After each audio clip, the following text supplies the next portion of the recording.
Welcome back to the Non-Content Podcast. On this podcast, we pull from the seemingly endless queue of movies, television shows, and maybe even other surprises along the way as part of our podcast channel From the Queue.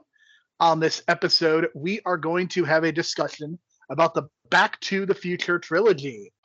He doesn't know it yet, but he's about to become the world's first time traveler. This is nuts. Back to when his mother was a teenager looking for love. It's an absolute dream. Whoa, this is heavy.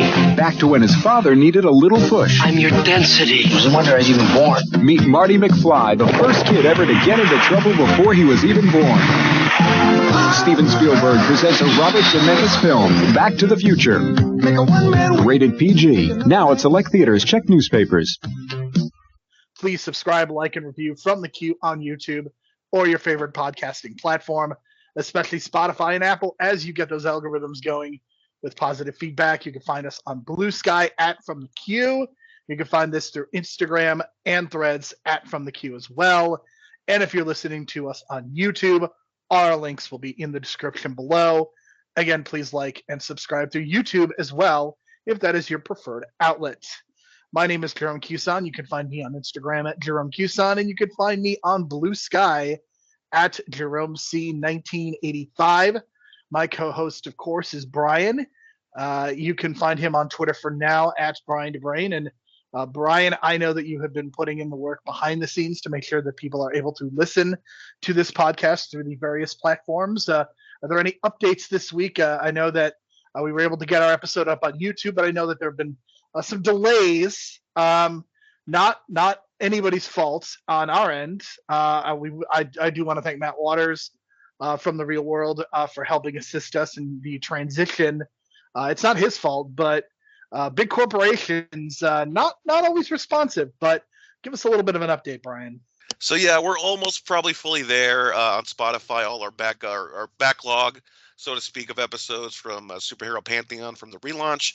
So that's you can find us on Spotify, and I looked it up on iTunes as well. Everything started to connect now. It seems like all the kinks are kind of worked out because I uploaded the new Iron Claw episode, and that seemed to be all right and go on to the different channels and whatnot. So it seems like everything's under control now through the transition. And of course, YouTube as well is going smoothly. Leave us more comments. I want to see the algorithms and I want to see the analytics go up. So that's going to be interesting to see in the next couple months. And I'm really excited for this venture. And please follow us and give us some positive reviews and stuff. So everything kind of works out. And I'm really excited, Jerome, because I've been kind of pushing for this for a while. This kind of seems like the right opportunity. And Back to the Future, I know, is like the most nostalgic thing for both of us. And have you been on the ride? I've never been to like a Universal or even a Disney theme park, so this is something. The problem with living in the Midwest is that the good thing is that you're kind of in the middle of the country, but the bad thing is that the Disneylands and the Disney Worlds are on the East Coast or the West Coast, so very expensive to get to, and unfortunately, I have not been able to ride the ride, even though that is something I would very much like to do. I mean, I want to do the Star Wars thing. I want to do everything, hopefully someday. Yeah, it was awesome as a kid, and they kind of refurbished it into the Simpsons ride now. So it's going to be interesting because not the rumor, but it is in fact true that the Simpsons land is leaving Universal because of the rights issues. Disney seems to be building its own, or planning to build its own thing in their park for the Simpsons. So we're going to probably get a Simpsons land in Disney. So the Universal thing is going, unfortunately, but that's a big chunk of the park. So I wouldn't be surprised if Universal decided to just market this again and bring Back to the Future. Probably get rid of the ride completely because it's a very bumpy ride that's designed for 80s, 90s people. And, that kind of, there's some safety issues nowadays that probably shouldn't, have that ride be the way it was back in the day. So I rode it as a child. I loved it. I rode it so many times. It's so beloved. Doc Brown was the lead in the mini movie going into the ride. Fantastic stuff. So if you ever check it out on YouTube. You can see like the ride video of like the giant, because basically it's played on a giant 100-foot screen. You're close up, multiple cars all around, motion simulator with the car and everything. So it's great stuff, man. But kind of dated in age, so to speak, because I know that we rode the Simpsons ride, me and my friends, like last year, and they're just like, God, this ride is just so ancient and it's done for. And it's the exact same pattern as the original Back to the Future ride. So there you go, folks. A little back history on the Back to the Future ride at Universal Studios. For sure. So I think one of the big questions is, why are we talking about this now? Because The 40th anniversary is next year, of course, being 2025, if you can believe it. Everybody made a big deal in 2015 when the Cubs did not win the World Series that year. They did win it the next year, I will point out. So that's kind of part of the lore of this movie, the fact that it predicted the Cubs winning the World Series, and predicted more Jaws sequels. No Jaws sequels have happened since, which is kind of surprising. But this is a movie that is very near and dear to our hearts. And I want to talk about, kind of our relationship with this movie. I definitely saw this when I was in high school, so I was a little bit older when I saw this. And I remember watching this on VHS, if you could believe it. And I do remember when this came out on DVD. I know there were some problems with the DVDs, but this was like one of the early event DVD releases back when that was a thing. Like, it used to be a big deal when movies got released or re-released, and especially because DVDs became so prominent because of the better picture quality. And it's almost funny to think about now, given where we're at with 4K and all that stuff. But I remember this being a really huge deal when it came out on DVD, and this was a very early purchase for me. Obviously, I do have the Blu-rays now, and the picture is, of course, so much better, so much more clear. But we've certainly come a long way technologically, and this movie, the part of the history is the technological advancements, some real, some pretend, the hoverboard particularly. But this is a movie that this is a franchise in so many ways that is an important part of becoming a movie fan and expanding the palette, so to speak. And I think that there are certainly aspects of any movie that is made in 1985, 89, and 90 that are not going to hold up. But I think there are a lot of aspects of these movies that do hold up. And quite honestly, I almost wish that directors would look at these as we are thinking about how are the blockbuster is going to evolve and change. Maybe we can go back to some of this. I don't know, but of course, I am a huge fan, especially the first one. I think the second one is good. The third one is still my least favorite. I'll get into that why later, but I mean the first one is pretty much perfect. Yeah, it's weird because I actually watched Back to the Future 2 first a lot as a kid. It was on TV a lot. I think especially like USA was playing it a lot, and I was born in 88, came out in 89. So this was like 92, 93. That seems about the right time that they'd be playing that all the time on TV to get that merchandising going for the kids, because that's how you do it. And then I ended up watching, I think, the first one on TNT about late 90s finally to kind of catch up. But I would always go back to the Future 2. Finally watched 3 a little later on, and I was just kind of like, oh, it's over. It's sad because whenever I watch 3, it feels like, oh man, I don't want this to end. It's that feeling of not wanting it to end. And it's it's a happy ending at the end, but 3 just makes me feel like, oh, it's over. You know what I mean? It's not like I don't dislike the movie for what it is. It's more so like it's the signal like this whole franchise is going to end in this movie, and there's never going to be a follow up and whatnot. But that's good because it's just 3 solid movies. 2 are probably like classic. 3 is like borderline, underrated, I would say, so to speak, for some people.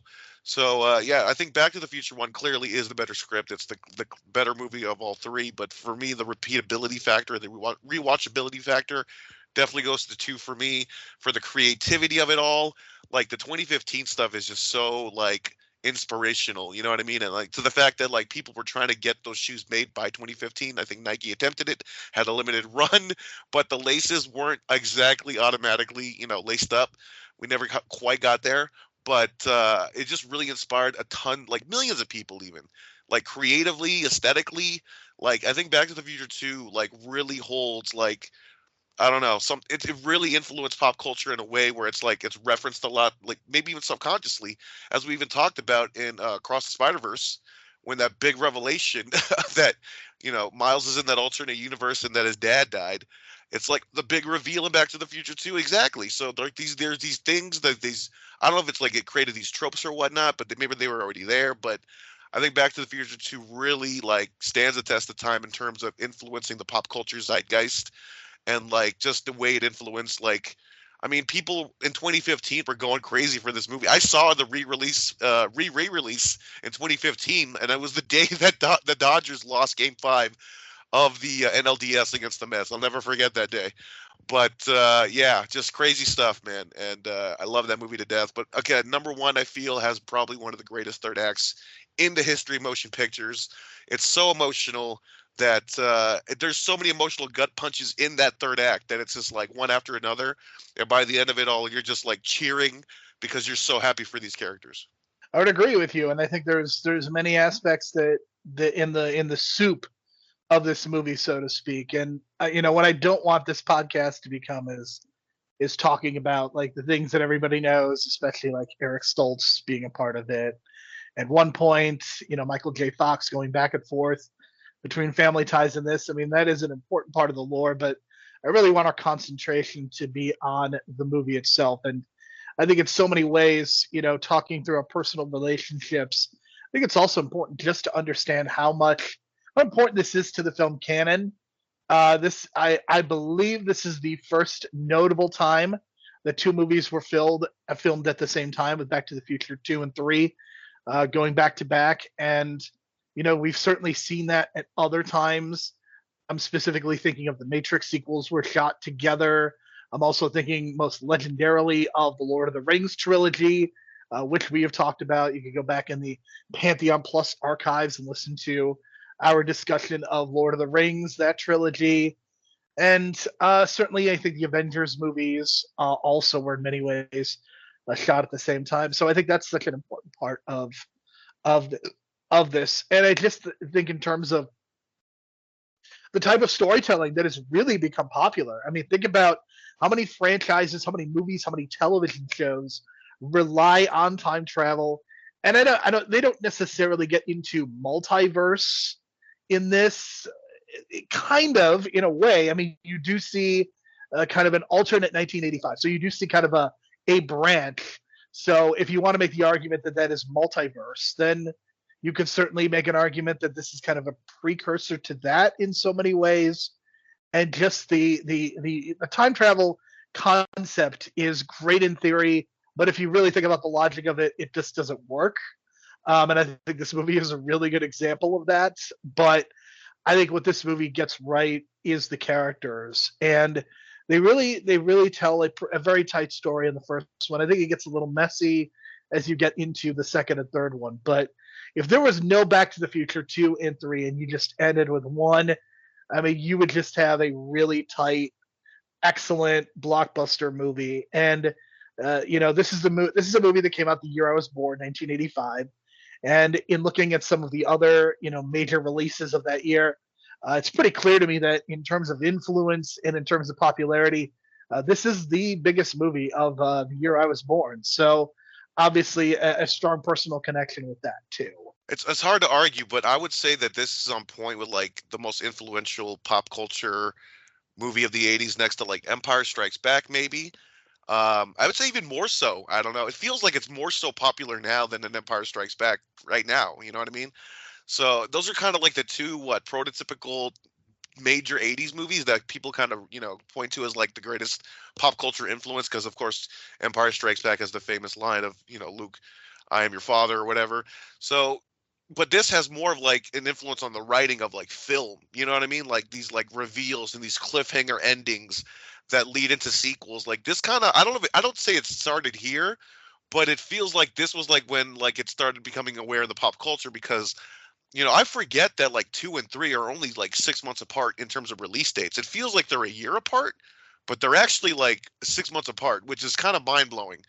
So to do that and still like be successful for what it was in 1990, like thank God there wasn't social media, because I felt like they would have just destroyed 3. You know what I mean? Like I felt it would have gotten worse in the critics' eyes because of the social media and how it kind of exploits, or not exploits, but kind of just blows things up and kind of makes things kind of worse than they seem sometimes. I don't know, in terms of like movie reviews sometimes.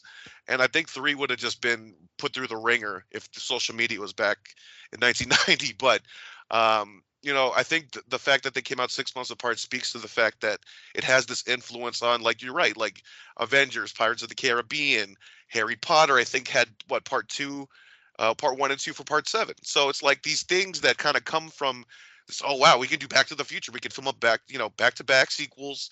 Limit the budget because they're going to be filming at the same time. You kind of limit your travel a little bit, I think, because you're not having two separate shooting schedules, right? One combined schedule. And then 3 is pretty much all backlot on like some Universal backlot because it's a Western town, so you get away with a lot. And I just think it kind of works in terms of like the money was right.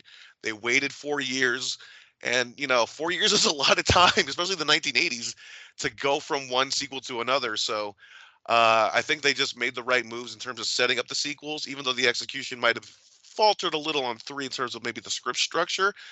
But I think still 2 was like one of the greatest sequels of all time in terms of, it's not like the story, but in terms of like the influential, ways that they thought of like the creativity. And one of the things I love about the Back to the Future franchise as a whole is the attention to detail on every single movie. And then you go back and find these little Easter eggs. But I think the attention to detail adds and heightens the experience every time you watch it through.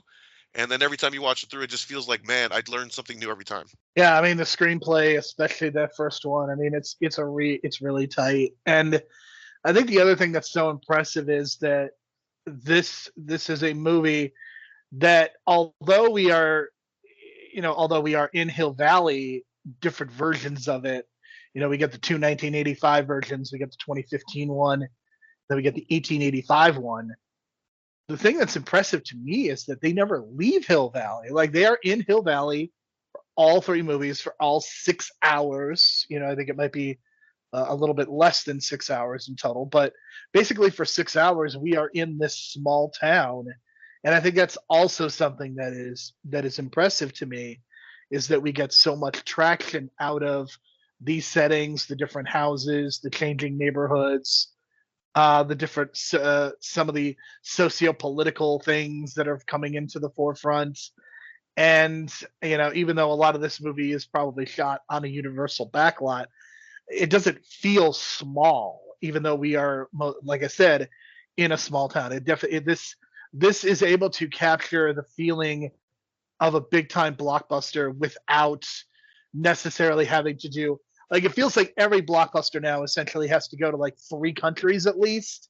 I mean, think about the Mission Impossible and even the Fast and the Furious franchises, just the amount of traction they get by going to, these very exotic European places or South America or what have you. And I mean, this is a movie that takes place in a crappy suburb in California. And I think that is something that is really striking to me as well, just in terms of, the location, the setting, which plays such an important role in this movie. And anything else to say about the setting before we talk about the chemistry between our leads? Well, it's the attention to detail, but I just feel like the fact that they shoot the first act outside of like a mall, and the idea that the mall is the significant place to go in the 80s. It's like the go-to community for all the community, you know what I mean? And they really emphasize that in Stranger Things. And we've kind of seen the dying of the mall in America today, but I still like go to some malls that are popping still, you know what I mean? But there's some malls that don't keep up, and then if you don't keep up modernly, obviously the mall's going to falter. So who's to blame? I don't know, but I just like this idea that we're going to shoot it outside of a mall, and it's just the idea of a mall is such an iconic thing in American culture in the 1980s. The fact that Terminator 2 shoots inside of a mall, I think, is also a thing. Like, Arnold likes shooting in malls, obviously, and there's something about a mall in America, and the fact that they shoot it there, and then of course the little detail about changing it from Twin Pines to Single Pine, just amazing stuff right there. But yeah, that first act is so like exciting. Like, it's just like, what? He's going back and like the first time you watch the first act of Back to the Future, it's just like exhilarating because you don't know how he's going to do it. And then the chase aspect involved with the terrorists, just crazy stuff right off the bat before even the time travel. So yeah, the really terrorist stuff, that's part of the thing that hasn't necessarily aged very well. But it's I'm glad that it's the chase aspect of it all that I just was like, this is great, because it's like it's going, you know what I mean? And all of a sudden, like the stakes all of a sudden raised to another level other than just time travel. Yeah, I think that, and I think the thing that I love the most about the first act is that Marty and Doc are just friends. There is no backstory. There is no explanation given as to their background. And I feel like if this movie were made today, then there would be something done to explain it, or there'd be a flashback, or the parents would ask him about it, or I just love the fact that they're just like they're friends, and we don't need to over explain everything. And I think that's, I think part of the reason that we're doing this podcast, this episode, is in just comparing it to the way so many modern blockbusters are done. This just feels so much more tighter. This only 3 of these movies are under 2 hours, and I think that's also something that's impressive, because so many movies feel like it's 2 hours, it's 2:15, it's 2.5, and I really appreciate the fact that these movies are all under 2 hours, and we get complete stories. And I love the idea that Marty and Doc are just accepted as a great duo, and we don't need to get into the background of how they became best friends or friends. I think that's part of the lore. I think everyone who's a fan of this franchise kind of fills in their own background. Some people think like, he's an ex-teacher of Marty's or something like that, ex-tutor, crazy neighbor kind of thing going on. But it's just something about like, I don't know, everyone kind of fills that in, because maybe if you like have like a father issue or something like that, you see kind of a pseudo father figure relationship kind of going on kind of thing. So it's kind of like you kind of implant your own, origin story, so to speak. So I really like that aspect of it as well. And you mentioned the whole under 2 hour thing. I have to compare this to Aquaman 2. I thought I would never watch Aquaman 2. I ended up watching with a friend of mine at a matinee show. And that movie's like 2 hours and 20 minutes or something, 2:15. And it's like 35 minutes too long. And it's, for God's sake, it's longer than the Iron Claw, for crying out loud. And it should not be longer than the Iron Claw. And they go to like 4 different countries, and they're ripping off the cantina scene from Star Wars. And there's all these things you know what I'm saying? Like, it's the complete opposite of Back to the Future. It's under 2 hours. They don't go to different countries. They focus on the characters. And yeah, okay, so yes, it's a sequel, Aquaman 2, right? Even in Back to the Future 2, they're not doing that. They're, you know what I mean? They're creating their own kind of like creativity, and they're creating their own destiny, so to speak. In Back to the Future 2, Aquaman 2 is this thing where it's just like, let's just rip off all the past great sequels and all the fun stuff, and then have good character moments, but then it's kind of masked with so much CGI that you're kind of numb by it at the end. So, I mean, comparison, yeah, that's definitely true. I think one of the biggest things that a lot of sequels get criticized for is that this is just another version of the first one. And I mean, I think you could certainly argue that the second one literally covers a lot of the same terrain as the first one. But I think there's a creativity, even if it's not always elegant, I think there's a creativity to how they approach using the footage from the first movie to really build on and to continue to tell the story. I think that works for the most part. Again, it's not always elegant, but I think you still can become more invested in the characters, especially Marty in the second one. And so much of the focus is on him and his journey, and the mess up of the almanac. And I think we get a lot of Biff's best moments in the second one. Like, to me, Biff is the star of the second one in so many ways. I think, Christopher Lloyd very much feels like he's the star of the third one, because it's his romance with the science teacher played by Mary Steenburgen. Like, that's the key to that movie. But in the second one, like, Biff is really, like, he was almost a foil in the first one, but they turn up the volume on his character in a really interesting way, and they really do make him feel like a villain and not just a foil. And I think that is something that's a huge difference. And this is not the type of franchise where Biff is going to get killed or murdered. It's not going to be like a Disney Renaissance movie. He's going to fall off the cliff into fire and die.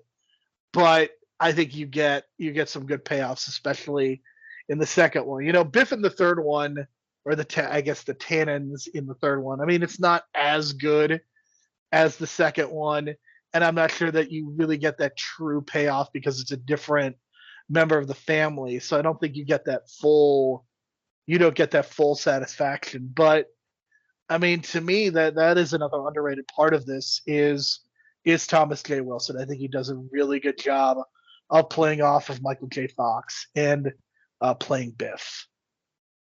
Yeah, I think in Back to the Future 2, it kind of shows you that the older that Biff gets, the smarter he actually gets, which is kind of interesting considering that the young Biff is like this idiot and he can't even tell the joke right about leaving, make like a tree and get out of here. Just make like a tree and leave. Jesus, you're an idiot. And just him talking to himself, like that whole sequence. Obviously, it's shot in such a way that it's obviously just a split screen matching the cuts and whatever. And he's playing both sides, and you match the film, splice it together. Old school way of doing it. But man, him in 2 is just so good. But I even think that he's a better actor in 3 because that Mad Dog Tannen is such like I'm a big Western guy, so when he's like doing this old school Western villain type and the way that his skin is so dirty that he's almost like brown and he's greasy and the way he's slouched over and the tobacco coming on down his lip and just that whole thing, I feel like he was doing his best work of the 3 movies in 3, even though he played 4 different versions of himself in 2. Just something about his performance overall, like in these different versions of it. I mean, Marty goes through it as well, and he gets a lot of credit as well for even playing his daughter. But like, I think, Biff Tannen, just all these different iterations, the generational thing, seeing it. And the way I interpret it is that the payoff already happened, right? 2's all about him avoiding the payoff, him getting his comeuppance. So the idea is we have to fix the timeline so that he does eventually get his comeuppance that he got in the first movie. So that's kind of the way I kind of always saw it, is like, he is the villain in 2, but like his comeuppance already happened. It's just like he's avoiding it. So that's that whole alternate 1985 thing. But still, like the idea of like him going back in time and then Doc finding the part of the cane, and it's so well detailed in that middle part of Back to the Future 2 that I don't know. It's just so. I mean, it's so parodied over time, the whole thing on the board, and you see that now in movies with time travel where they have to literally like take out a board. In the Monarch show that we're enjoying right now, they have a giant map to kind of explain the portals. So there's always this. I mean, this one of the things that we talked about, I mean, I think we mentioned this even before Endgame came out, but that's one of the things that I wanted was Bruce Banner. I mean, it wasn't a chalkboard; it was kind of a metaphysical thing. But you got that scene in Avengers Endgame, and you got it a couple times. Like they actually took the time to spend. They explain time travel in like 2 different ways, and obviously that's why you got multiverse, and that has kind of ended up being a mess in its own way. But that's a whole other podcast. But I mean, we've seen this, and I mean, they even directly reference Back to the Future in Avengers Endgame at least twice. And a movie like Terminator 2 kind of has that scene as well when they're in the car, when it's Sarah, John, and the Terminator. There's kind of that scene where he explains everything. I mean, we're not giving Arnold Schwarzenegger a chalkboard, but that scene very much echoes what they were trying to accomplish with Doc Brown in front of the chalkboard, just explaining literally what is happening in this movie. And I can imagine an audience in 1989 just being incredibly confused by what happened, but I think that's kind of the thrill, because I remember watching the movie the first time and just it was I love those alternate history, like apocalyptic versions of history. I think they're generally well done. Like when we talk about like X-Men and Days of Future Past, like seeing that was kind of mind blowing, and even something like Escape from New York is pretty great. So I mean, I love that stuff. So that's the part of 2. That's probably my favorite part of 2, is just exploring the alternate 1985. I mean, we kind of got it with with Trump as president. I don't know, but they were certainly hinting at some of that because a lot of his mannerisms were kind of Trumpish. A little background trivia note: the Biff Hotel that was used in Back to the Future 2 is actually the exterior of the Plaza Hotel in downtown Vegas, which I believe is now host of the Cauliflower Alley Club or whatever for old school wrestlers. I think that's been like the annual or summer thing now for them over at the Plaza Hotel in downtown, which is crazy because downtown Vegas, I don't know, it kind of gets a bad rap sometimes, but I think they're having this major comeback the last couple of years. And every time I go to Vegas, I stay there because it's much cheaper. So I'm just saying, folks, if you want a good Vegas experience, you can go to downtown and have a much cheaper experience and still go to the Strip and have a good time. But yeah, it was cool because every time I go to downtown Vegas, I always look outside, I take the walk, I look at the plaza, and I always think of Back to the Future 2 in that shot pointing upward to the Biff fucking hotel, man.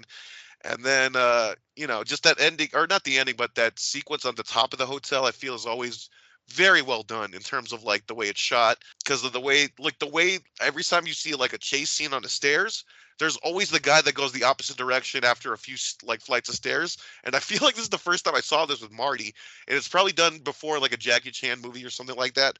But this is the first time I kind of noticed that, and it's become a thing. Like every time there's a chase in a stairwell, usually the guy running away does this thing where he goes to the other end or goes to the reverse section, even goes to the top while the guys are going down or some shit like that. It's the first time I saw that. So I feel like Back to the Future has these tropes that kind of like either heighten the awareness of them or actually started them. And it feels like, especially with 2, like it really, I don't know, it just feels like 2 really has a lot of these tropes that have influenced writing sequels and blockbusters from that point on. And I think we've kind of talked around it, but I think I want to get into the specific chemistry that Michael J. Fox and Christopher Lloyd have. I mean, it's wonderful. I think just what they're able to explore. And the thing when I talk about chemistry, like you're getting essentially Marty interacting with 2 different versions of Doc Brown. So the chemistry with each of them has to be different. And I think with the first one, with the 1985 version, you're very much getting a mentor-mentee relationship. I think you feel that Marty has a respect for Doc Brown, and it feels much more reverential in a lot of ways. Whereas I think when he time travels in the first one back to 1955, it feels much more comedic. It almost feels like they're going for like the comedic version of it, with some of the back and forth and the repartee and the references about Reagan being president and all that good stuff. So it just feels like not only do they have chemistry, but they have 2 separate, different relationships. And what Michael J. Fox is able to do with both versions is really impressive. And Christopher Lloyd, I mean, even more impressive for him, having to play 2 different versions of Doc Brown, one of whom is, very well versed in time travel, or at least is able to procure the plutonium, and then a version that hasn't really made any of those discoveries yet, and kind of learning and exploring and getting through his journey.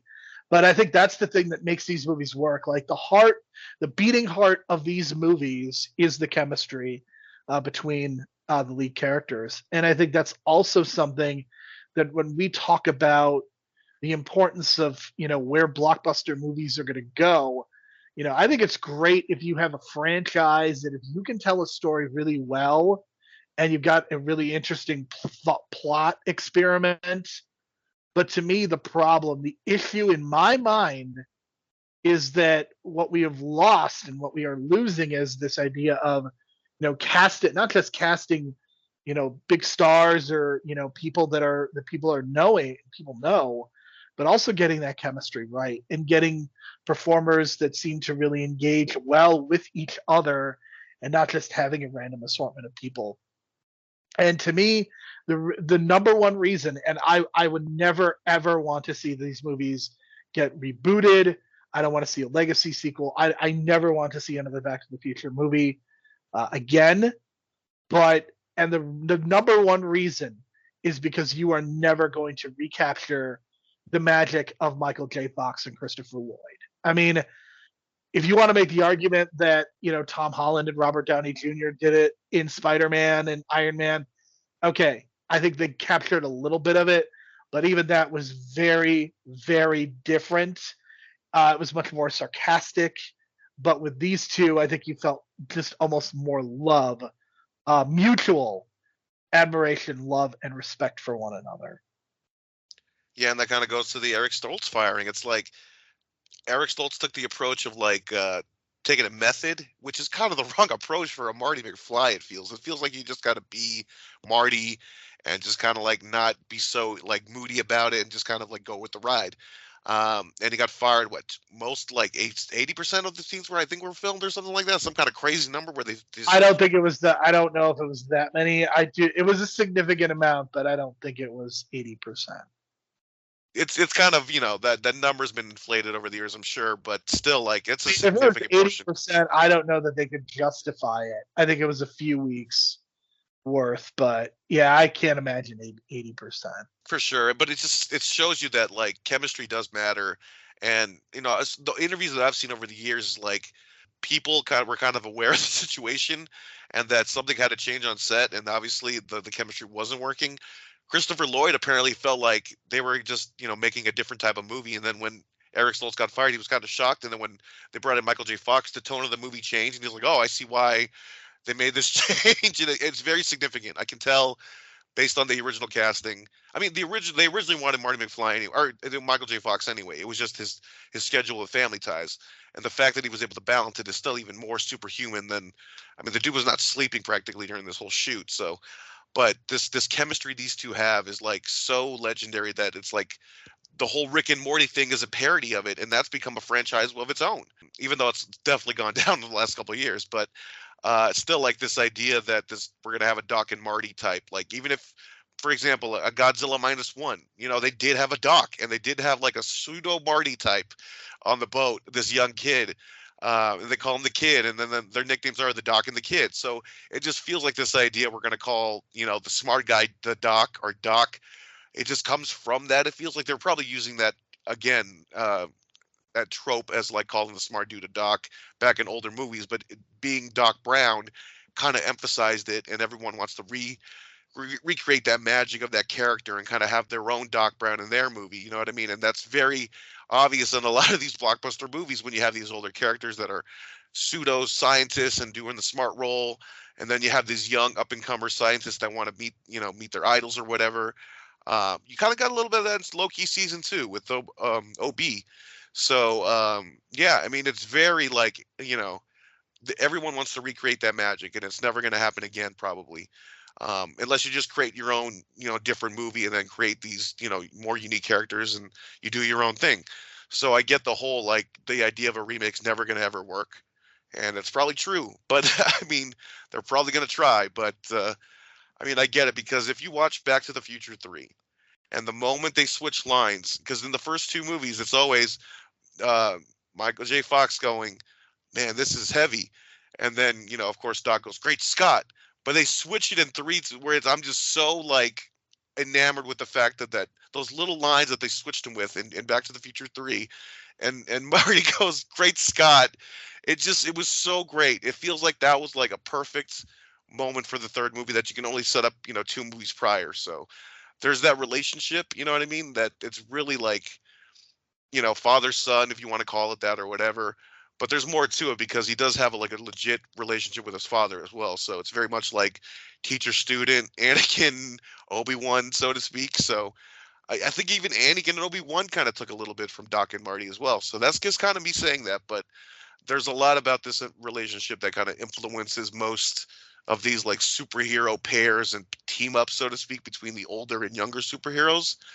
It's very much a Doc and Marty situation. Yeah, I just don't think that this trilogy, and it probably isn't a trilogy if it's not for what these two are able to deliver. And when we talk about this movie in terms of being a blockbuster, I think we have to talk about the ending sequences of each movie, because I think they're all impressive in their own ways. And I think in so many ways, the 3rd movie, and it makes sense because it's the last one, I think that it's probably the best ending sequence. I think that having a kind of an old school like train chase, I think it really works well. And even though I think the 3rd movie can be very flawed at times, I love the last 40 minutes. If you could get, like, I always think if I get past that first hour and I get to them kind of getting ready to take over the train and blow it up, then the rest of the movie I think really sings from there, because they just start really paying things off, and it's very fast paced. And as much as I love the new Mission Impossible and I love that train sequence, I mean, you could definitely see the scenes and the CGI, and it kind of goes on a little bit too long. I mean, but this is just absolutely perfect. And I mean, it is my favorite, but obviously the first one with Marty driving and the Doc sliding down and putting the chords together. I mean, that's classic stuff too. And we cannot underestimate the value of Alan Silvestri's score either. I mean, it is an excellent score. And we talk about John Williams all the time and how he makes these classic scores, but I mean, Alan Silvestri is right up there as well in terms of building up the classic music to so many of these blockbuster movies. And this is probably going to be his legacy. Like, this movie specifically is probably going to be like the one that you think of the most? I mean, how many times do you get da, da, da, da, da, da, da, da, like stuck in your head? I'm sure it's pretty often. But yeah, I am tremendously impressed with the ending sequences of these movies and the way that they really do build to a crescendo. Like this is not a situation or a scenario where like the best action scene happens like in the opener or the middle. Like you're really building to something in each movie with a big chase, and each chase also feels very different. Like the first one, so much of it is about Marty getting home. The second one, like it's not just about getting home, but it's also about getting the almanac from Biff. Like that's super, super important. So you're adding on a layer to that. And then in the third one, it is like the desperation of getting home, but you also have like the conflict with what Doc is going to do, whether he's going to stay in the past, and just it's really fantastic stuff. Yeah, especially like the first one, specifically like the last moments of the film. It's like the first one ends on such a high note where Doc goes, "Roads, where we're going, we don't need roads," and the fucking DeLorean elevates to the sky. Amazing moment. Amazing moment. And then in two, it's like, oh my God, did Doc just like evaporate into like the air or whatever? What the fuck just happened? He gets struck by lightning, the poor guy. And of course, that ties into, which I didn't even think of until I was older, but like it's a kind of a tie into Benjamin Franklin discovering electricity with the kite, and the idea that the flags or whatever got caught on the DeLorean and kind of acts as a pseudo kite. Very like deep stuff that you don't pick up on until you get older. You know what I mean? And then of course the dude showing up in the rain and he's like, "Are you Marty McFly? We got a letter to deliver to you at this exact time at this exact place. Here, sign for it. I lost my bet."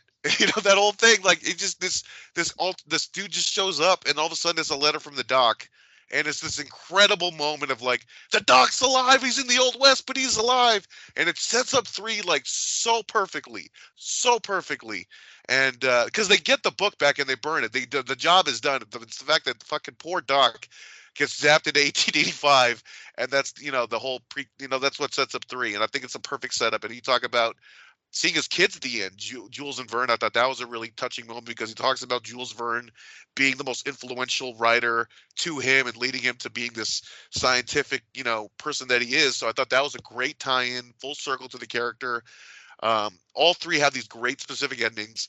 And you talk about the music, Alan Silvestri. Like I feel like this is the music that is going to be most associated with him. Two is going to be the Avengers theme, but this is going to be number one for sure.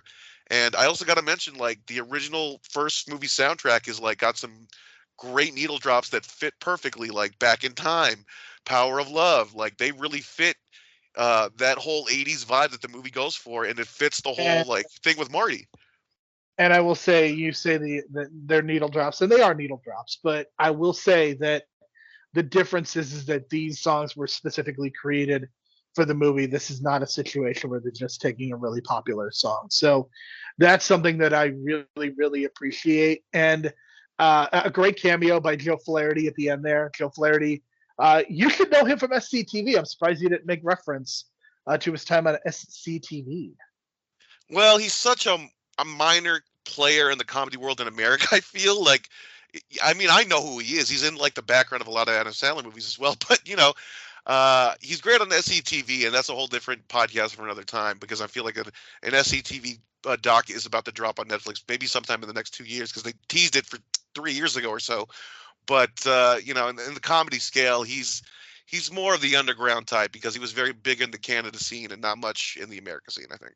Yeah, I would agree with that. But I think that in terms of some of the so there's a couple other people that I want to mention who I think are such key contributors, and we've alluded to the writing on this. And I mean, Bob Zemeckis is somebody who he's made some really bad movies in the last 10 years, and it's unfortunate because if you go into his prime, if you look at the Back to the Future trilogy, Roger Rabbit, Forrest Gump, like he had a tremendous run in the 1980s and 90s. And it's just it is genuinely impressive to me what he is able to do for a pretty significant amount of time. And I mean, look, Pinocchio, he did a live action version of Pinocchio. That's one of the worst movies I saw last year. He did The Witches. That was really bad. And like his output has just been dreadful. But we should never forget his contributions to cinema in terms of the technical parts, but also the story parts. And Bob Gale also deserves a ton of the credit. And the main reason that I wanted to give these two guys so much credit is it would be so easy for these two, especially as they're getting on in years, and especially as kind of the end of the road is coming for their careers. It would be so easy for them to, Godfather, a reboot or a legacy sequel. Yes, I know they've done the musical, but it's a musical retelling of the story, and that's different. They could have cashed in, I'm sure, any number of times, but they have stuck to their guns. There has been no continuation, and I have to give Bob Gale and Robert Zemeckis a lot of credit for, not doing that. Yeah, they really stuck to their guns, and they've been on record saying that they're going to hold that till their deaths, and we'll see what happens in the next 20 years because of that. But some of the other smaller roles I want to shout out, Leia Thompson. Jesus, she's so great as Lorraine, like in the different versions, and she's great as like the great grandmother of Marty. I literally was going to mention her next if you hadn't. And okay, yeah, she's just amazing. I think like the humor between you mentioned the chemistry between Doc and Marty. The chemistry between Marty and his mom in 1955 is so awkwardly hilarious. Like, I think it ages so well because like it's like a taboo kind of humor because it's the mom and son and the mom doesn't know, and the scene in the car and the whole thing about it's like I'm kissing my brother, and it's so like awkward, but it's like so hilarious as you get older. You know what I mean? It's more of that adult comedy.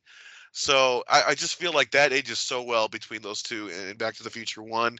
And the fact that you find out like she's like the opposite of what she says as she gets older, like, I never drank when I was your age, blah, blah, blah. And you find out she's just lying because that's what all parents do. They want to raise their kids well. So they're going to lie about their past history in order to try to change the course of history for their kids, so to speak. And just all those little details about her alcoholism about to come to fruition, and then like the fact that she does become an alcoholic actually because of the altered timeline. So just great stuff, and the fact that she plays this great grandmother character in the third one. I think it's underrated in the way she does it in the third one, and then the fact that she plays like back to an alcoholic in the alternate 1985.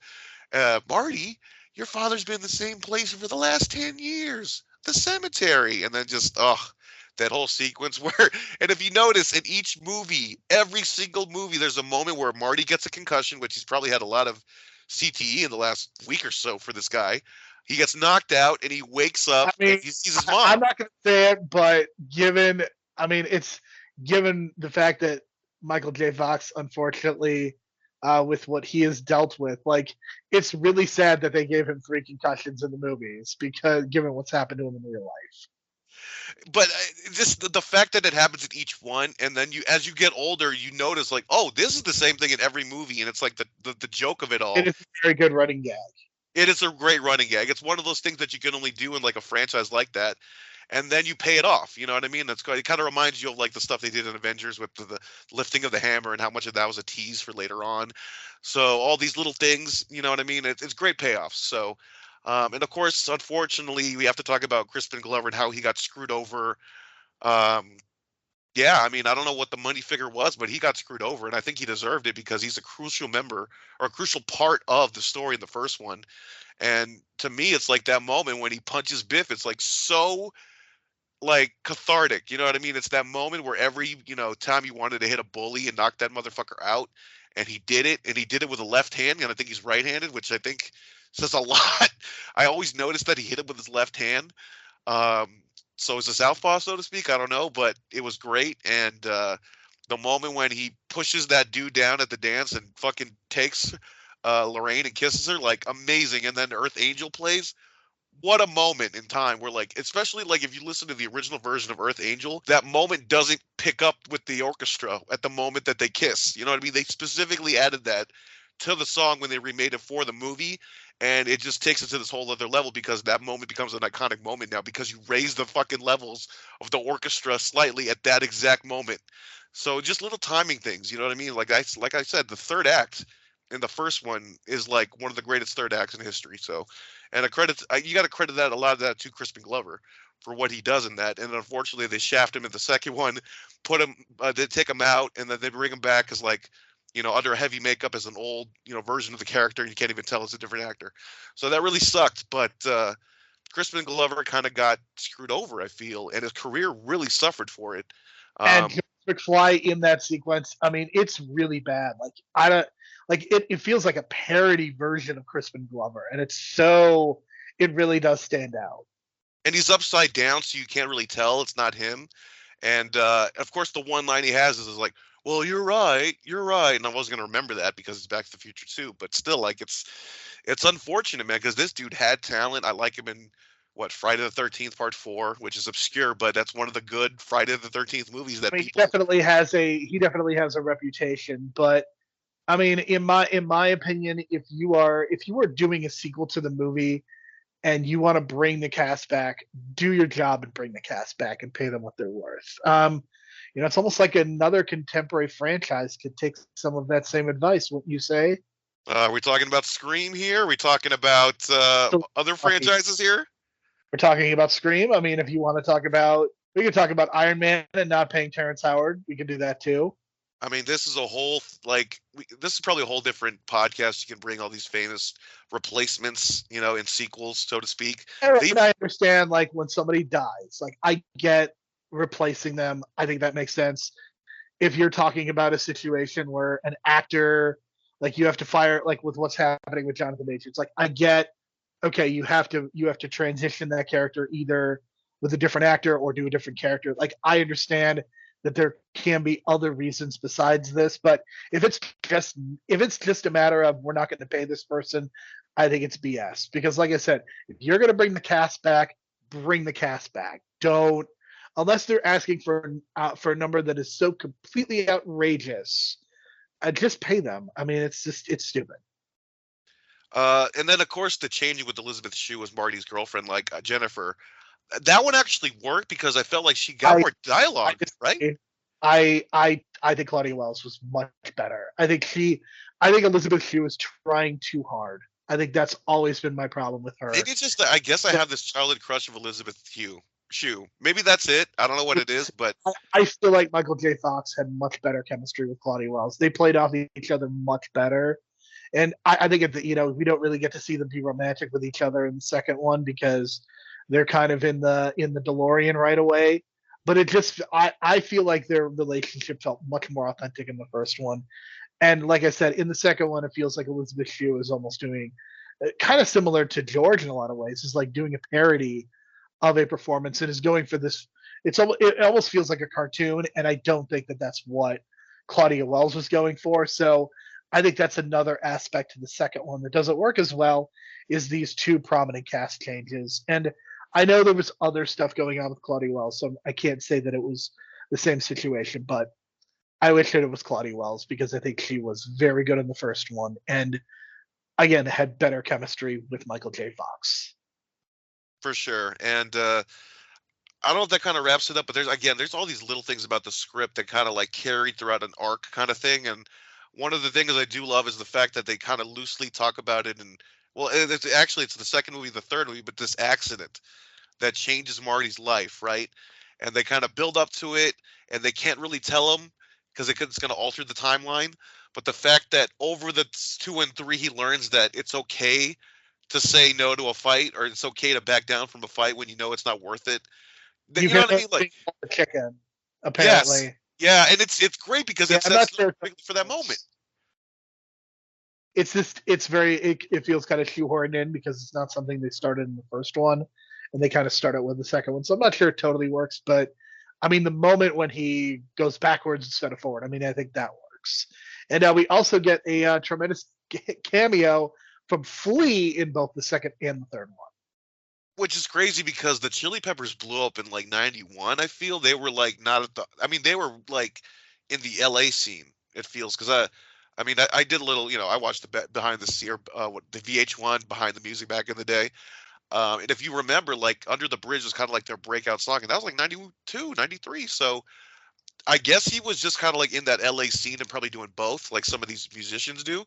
And from there, I think he's had some other work too. But he's actually a good like actor. And I don't know if you know this, but I'm pretty sure he's the voice of the son in the God, what's that? The Wild Thornberries? Am I wrong on that? I got to look that up really quick. But I'm pretty sure he's like the voice of that too. And he's like a really good actor that he just kind of picks and chooses these roles. But he just loves music so much that's kind of like what takes over. But he's really good in the small like 2-3 minutes he's in like the two movies. And it's really kind of like I don't know. It's kind of like mind-boggling when you look back at it because of the timeline of it all. Because what in '89 and '90, Chili Peppers were not even that big back then. For sure. So I think the only question that I have for you, Brian, is do you think we are going to get a continuation, remake, reboot? I feel like until both Bob Gale and Bob Zemeckis pass, I just don't think they're going to allow it. I think they've kept things smartly really close to the vest. Really, you get the DVDs and the Blu-rays with a lot of great footage. There was a great book that came out about this. You get the musical, but it feels like they're kind of playing around the edges and they've never committed to we're gonna reboot this, and I think that's a positive thing. And look, I don't know, maybe the fact that Michael J. Fox has gone through what he has gone through, maybe they just made a decision of out of respect for him, we're not going to do anything. But I don't know, man. It just feels like we are never going to get a continuation, remake, or reboot. But it feels like the moment they both pass away, like Universal's just going to announce it, and I'm going to hate it because I don't want to see this redone. I am extremely satisfied with the three movies that we have. Let it just let it die. Sometimes it's good to just let things die, let the past go, burn it, send it to hell. But in this case, like we can still honor these movies and we can honor them as great movies that were just of a moment, and we can praise them for the things they do well, and maybe we can take lessons from them to apply to future blockbusters. But if I don't see a Back to the Future 4, if I don't see a reboot, I will be a very happy person because I think we are in a time where we can afford to make some new things. I'm gonna say we're gonna get it in like 15 years, but we're gonna get it like as an animated movie. That's my bet. I don't know why, but I just feel like that's the safer bet. Look at the Ninja Turtles; they went back to animation. Yeah, like the casting is much easier. You don't have to do the suits in live action. There's a lot of things you can do that you can't do in real life with animation, right? So I just feel like the idea of this kind of like time travel kind of thing, that kind of you can do it in an animated way.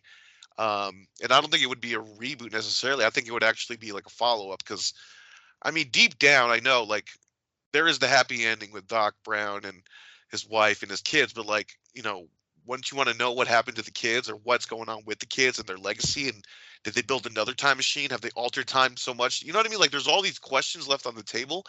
And I know it's always good to have these questions left on the table because it's always best to maybe not to answer them all.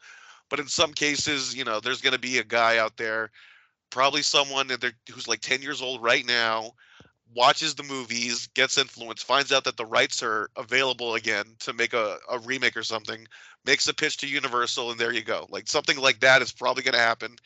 That's usually how it happens. That's how Creed happened, for crying out loud. We never thought we would ever get a Rocky movie again, and we got Creed, and God knows how much that changed history and how much it's blown us away.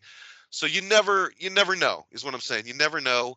I thought the whole idea of Star Wars coming back in whenever the announcement was 2013, I remember Jerome messaging me, and I thought it was like a joke. Like, dude, this is fake news. You know what I mean? Like, come on. And then it happened. So you never know nowadays, especially with like franchises and owners and rights losing things. I mean, look at Steamboat Willie now. Like everyone's going to make a Steamboat Willie, something, And cartoon, whatever. going to be terrible, and I am not looking forward to this. I mean, just wait until Batman, the original version of Batman, becomes public domain in a few years. Just wait until that happens. I mean, look at Winnie the Pooh. They made him a murderer. So public domain is a thing as well. I mean, I don't know if we're going to have to wait 100 years for it. So, I mean, so what, 70 years at this point or whatever, but the rights issue is going to kind of, once they pass, that's where it's going to, that's the interesting part. You know what I mean? That's where it's going to get interesting. So we'll see. That's 15, 20 years from now and all that kind of thing. But Right now, we just got the 4K Blu-ray releases that just came out in the last couple years. I still got my Blu-ray trilogy. I'm gonna always collect the different versions of the trilogy. Yeah. I might even get a VHS one to kind of get a throwback. Just like when I was a kid. You Those never know. But VHS are pretty spectacular. I mean, I think that's one of the things that we've lost with the loss of physical media. Some of the great piles that you get with some of these movies, but. That is it for our conversation on the Back to the Future trilogy. If you have not seen it, you should absolutely go out of your way. I think this is essential. These movies are all essential. And again, the second and the third ones are not perfect, but in my mind, you have to see this entire trilogy, if for no other reason than because of the historical nature of it. And again, just representing how much of a run Bob Zemeckis was on. Appreciating the star power of both Christopher Lloyd as well as Michael J. Fox. So that is Back to the Future. Brian, next week we are turning our attention to another franchise. This is my gift to you. What are we talking about next week? Because I know you're really excited. well, we're gonna kind of talk about the Monarch show we've been talking about loosely on these the last couple episodes. It's wrapping up soon on Apple TV, so we're going to give you a review on that and how how it affects the actual timeline of the movies and whatnot, and what we actually think a Godzilla show should be.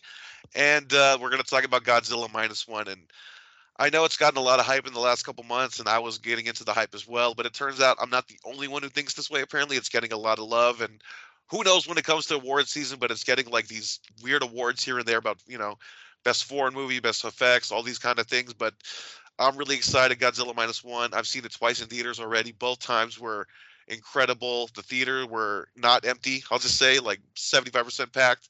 And even my friend who was like very like anti-subtitle watched it with me begrudgingly because he saw the reviews as well, and he gave it a 9 out of 10.